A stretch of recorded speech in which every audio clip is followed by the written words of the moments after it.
زندگی آمد برائے بندگی، زندگی تو آئی ہے اطاعت کے لیے، بندگی کے لیے، غلامی کے لیے، عبدیت کے لیے۔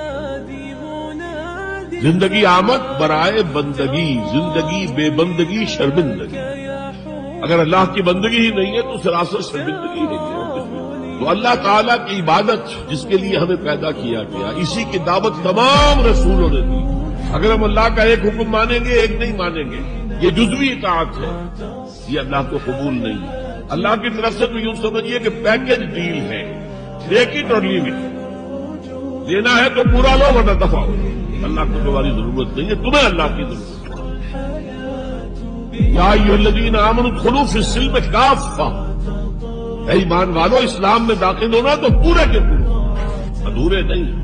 اور سورہ بقرہ کی آیت نمبر 85 کے اندر تو جو وعید آئی ہے، افتؤمنون ببعض الکتاب وتکفرون ببعض، کیا تم ہماری کتاب، ہماری شریعت کے کچھ حصے کو مانتے ہو اور کچھ کو رد کرتے ہو؟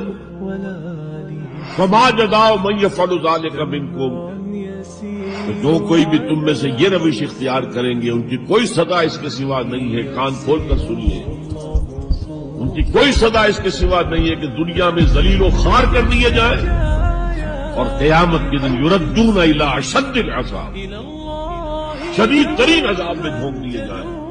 وما اللہ بغافل عما تعملون، اللہ غافل نہیں ہے، بے خبر نہیں ہے، لاعلم نہیں ہے اس سے کہ تم کر رہے ہو۔ تم اپنی داڑھیوں کے طول سے اللہ کو دھوکہ نہیں دے سکتے، تم اپنے پائجاموں کو ٹخنوں سے اوپر رکھے اللہ کو دھوکہ نہیں دے سکتے کہ تم بہت متبع رسول ہو۔ تم اپنے عمروں اور حجوں سے اللہ کو دھوکہ نہیں دے سکتے، اللہ کو معلوم ہے کہ حرام کی کمائی سے حج کیا ہے، حرام کی کمائی سے عمرہ کیا ہے۔